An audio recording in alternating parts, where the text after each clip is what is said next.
Well, good afternoon, Steve. Can you give us your name and a brief description of the type of career that you have pursued? Thank you, Chris. I am Steve Miller, and I was an air traffic controller for 30 years, the last 23 of those at the airport at Port Columbus. It's now called John Glenn International, and the view you see behind me is a picture of our actual tower cab there.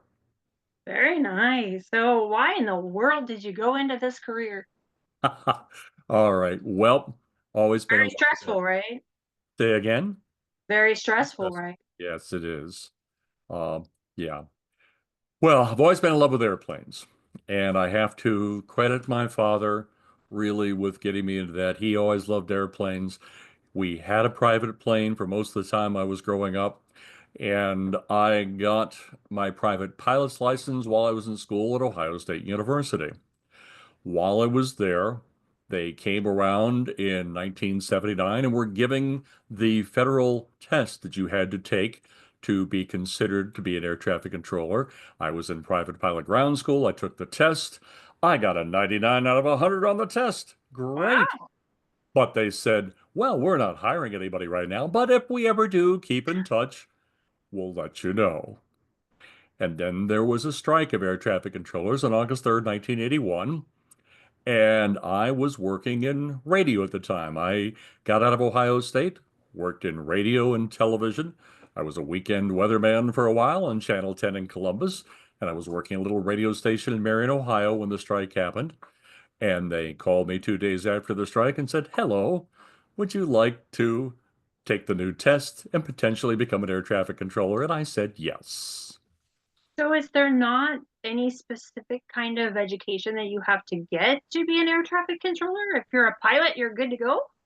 Not, Or you don't a even have to be weatherman? a pilot. Um, They just say and still the criteria is either a 4-year college degree or just 2 years of general work experience.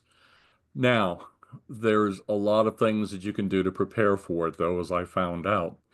Being a pilot helped. I knew the phraseology already, and I knew how it sort of generally worked. But the big thing was my degree at Ohio State University was in communications. And 98% or more of this job is in communications.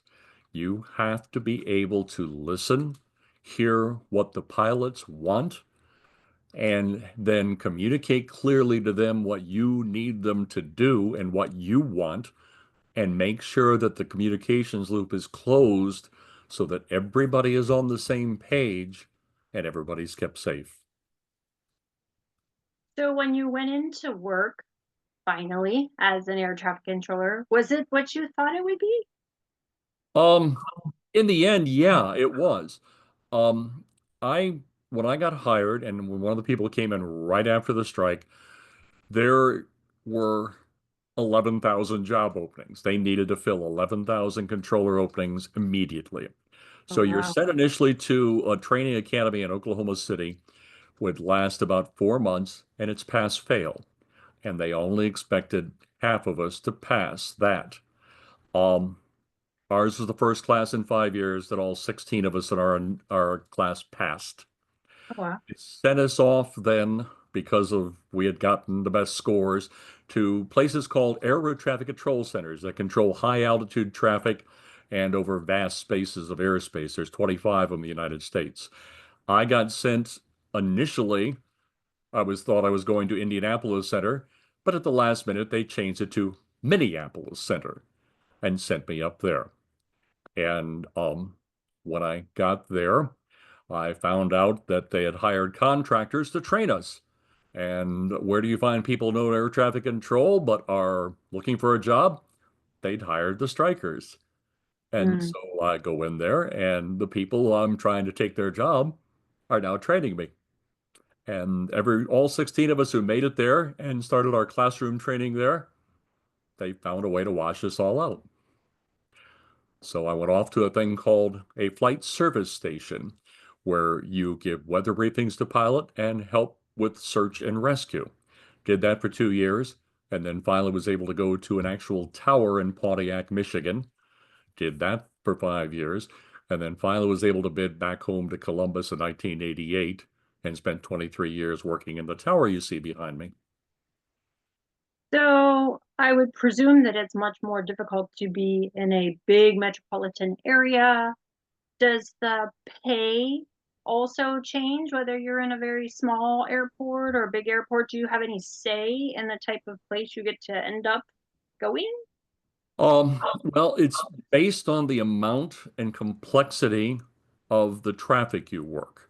Uh, the tower I was at Pontiac was, when I was there, the busiest non-radar equipped tower in the United States. Oh, wow. We were the fourth busiest airport in the United States the year I left in 1988, with What? 485,000 landings and takeoffs in one year. Then I go to Columbus, which isn't as busy. We only had about 360,000 landings and takeoffs, but you were trained to be a radar controller, which is more skillful.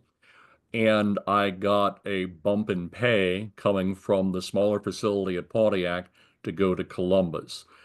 There used to be 8 different levels of facility, from the smallest, slowest, like at Mansfield, Ohio, which was the smallest, up until you got to places like Chicago O'Hare or Chicago En Route Center. Those were the highest. Columbus was about the median, and so I fit in very comfortably there. So what is the busiest airport currently in the Currently, US? in the U.S., currently, I believe it's Atlanta still. Oh, really? That's not what I would have guessed at all. Yeah, Atlanta and Chicago O'Hare go back and forth, but I think Atlanta currently is still the busiest. Very interesting. So what if somebody is interested in going into this field? What should they do to best prepare to launch out into this sort of field? Well, again, communications is really key. Believe it or not, taking English, doing a lot of any communication studies helps. And then science, technology, engineering, math. I started out as pre-veterinary. I was going into my father's career of being a veterinarian. And so I had a lot of science training and a lot of math training. That helps. And then the private pilot thing helps as well, but it's not essential. The communications is absolutely essential. I think it's neat that you pursued another profession for a period because it gives hope to other individuals who might not come straight out of school wanting to be an air traffic controller, but later in life can consider being an air traffic controller. Well, not too late in life. There is Tell us still a about that. restriction, yeah, that you have to be hired by the time you turn 31 Interesting. because we are by law required to retire the month we turn 56. And why is that? Well, there were studies done, especially in the 70s and since, that find that your skills start to diminish when you reach your late 50s. You need to be able to really, really do more than one thing at once. The cliche multitask is a reality. You also need to have corrected a 20/20 vision. You need to not wear hearing aids like I am now.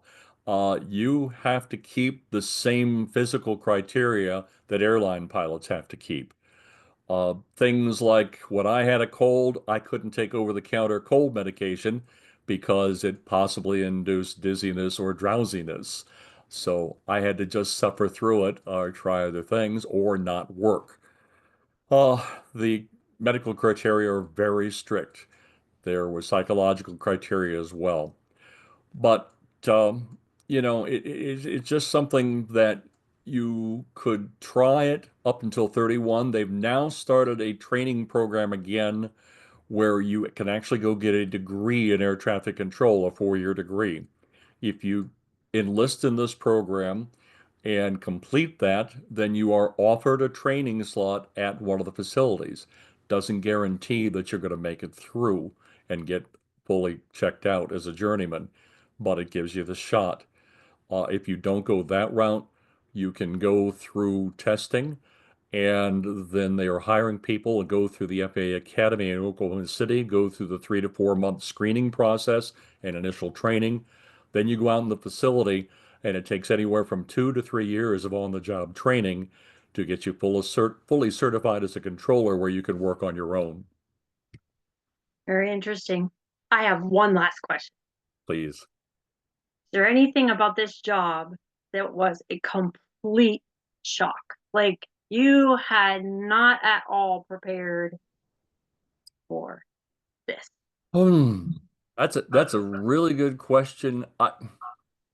I have to say, and this probably isn't a great answer, but it was trying to realize that you have to deal every day with the realization that 2 or 3 incorrect words out of your mouth can kill hundreds of people, put 2 airliners together potentially. A lot of The first responsibility. Yes. recent accident in decades, and we're just so ingrained to keep that from happening that it just hurts at a primal level when something like that happens, because that's what the whole job was about. And you got to deal with that all the time.